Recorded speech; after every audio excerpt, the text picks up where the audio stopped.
green flag waves. Let's have a look through the final grid for 2021 here in the Euro Trophy.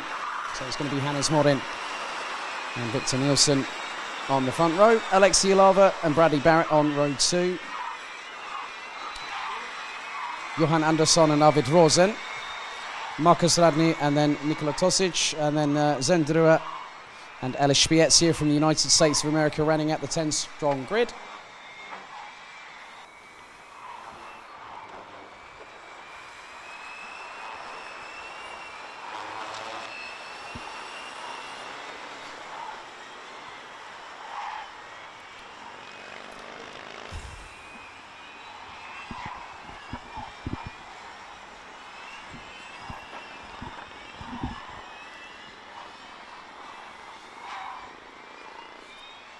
So they now get themselves readied for one final time.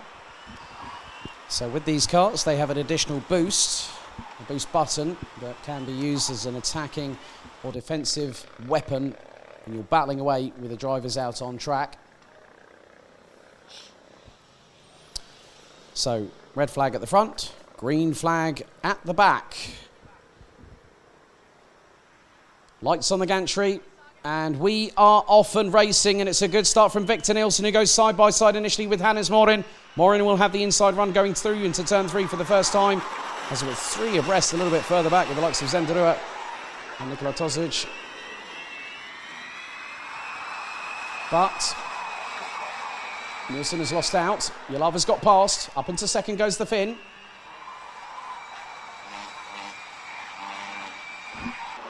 So Hannes Morin leading the way.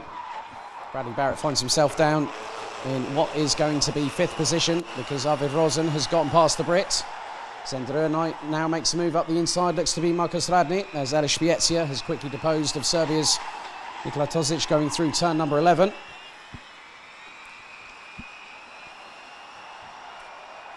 And Ilava is now closing on Hannes Morin. Nielsen, 3rd.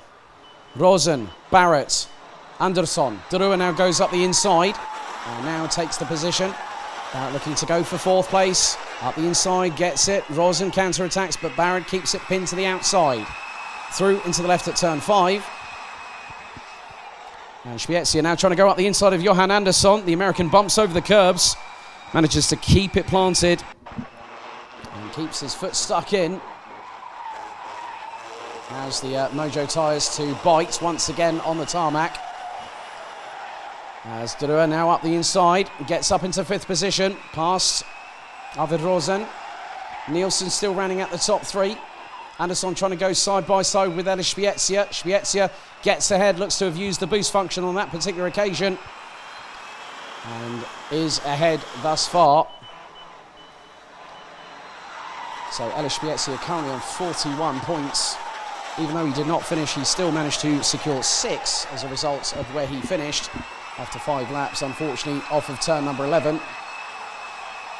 But he has got an opportunity because there are 4 in front of him battling away, and that is being led by Denmark's Victor Nielsen. Bradley Barrett rounds out the top 4 ahead of Zendrua. It's Arvid Rosen and then Elish Spiezia rounding out the top 7.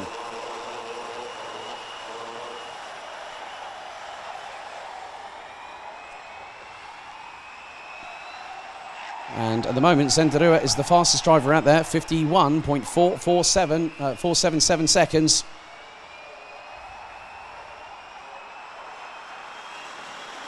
So through they go to complete lap number 3, on to lap 4. Hannes Morin extends his lead. He's now Bradley Barrett has got a wriggle on, and he's and now Elish Spiezia sets the fastest lap of the race. And Nielsen, and then he has Zendrua immediately to his right. But then immediately to the left, as there goes on Arvid Rosen, Elish Spiezia. And that's for P6. So we now have, 5-second penalty for Arvid Rosen for a jump start, as well as Bradley Barrett. So that has changed everything.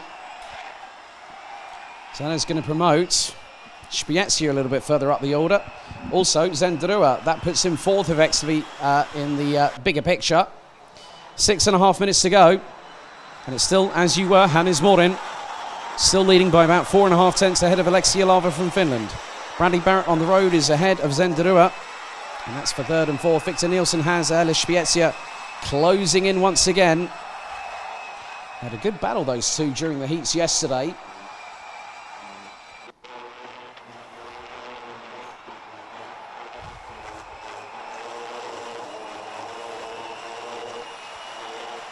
Very different sound with Project E20 in comparison with the internal combustion engines. But they are still going very, very rapidly indeed.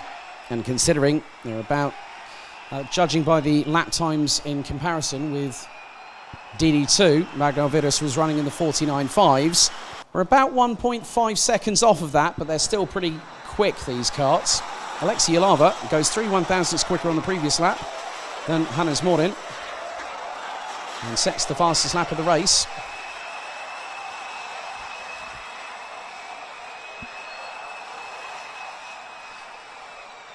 So we're nearly at the halfway stage of this second and final race for Project E20. It's been good to see the new technologies embraced by BRP Rotax being in full race trim and competition. And there goes Zenderua up the inside of Bradley Barrett to now try and take third. And Brad Barrett's just gone side by side with him into turn 12. He's just basically said, come on, just get on with it. Let's just keep pushing. And now that's going to bring in Victor Nielsen, Leszpietsia and Arvid Rosen.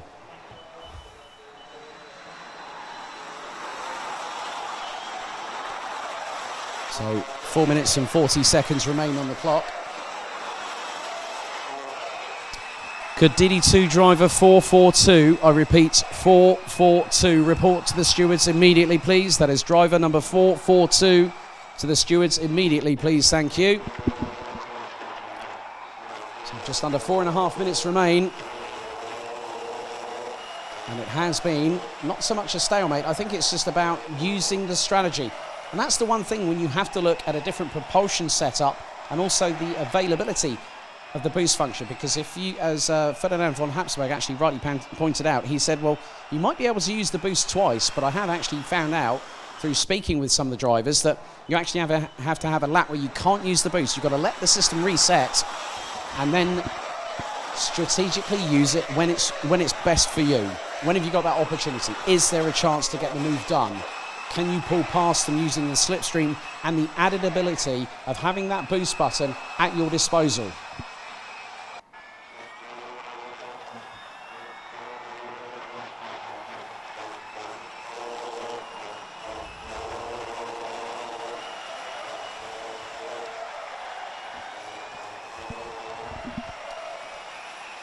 Still pretty good to see these karts in action. And we're getting about 11 or so laps from a full final, which lasts approximately. Well, a lap time at the moment, well, Alexi Ilava's just gone 50.7. So that's 1.2 seconds off of Ragnar Virus' fastest time in the second final here today. Those karts are getting quicker. The track's rubbering in nicely.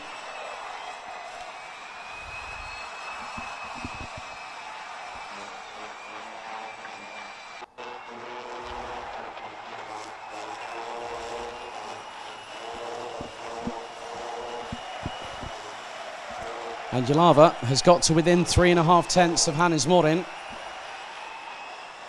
Derua in third. On the road, it's Bradley Barrett, Victor Nielsen, Leszpietsia and Arvid Rosen. Johan Andersson running a little bit on his lonesome at the minute. Currently down in 8th position ahead of Markus Radny and Nikola Tozic.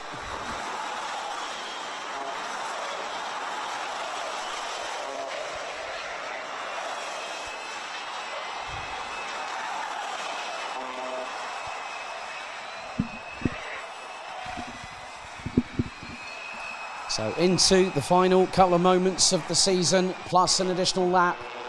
Ilava is trying to push, but so is Morin. So whenever Ilava tries to do a fastest lap, then Morin will counter. And they're both using the boost button at specific points in the circuit. Only beknownst to them, I might add.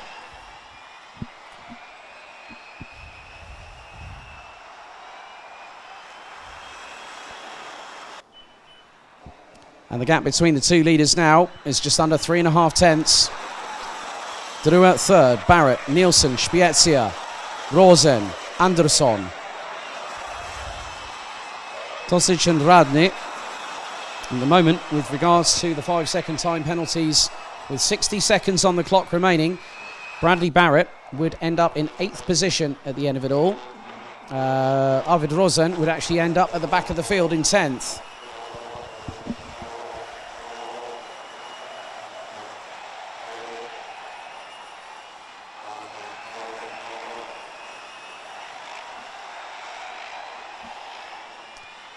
So we will go on to the 11th, well, we've now completed lap number 11, the 12th and penultimate lap underway with 35 seconds on the clock remaining.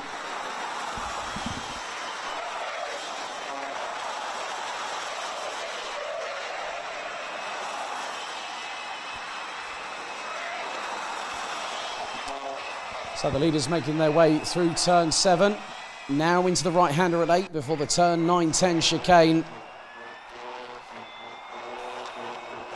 And Hannes Morin has qualified for Sweden back in 2018 as the senior Rotax champion in this very series.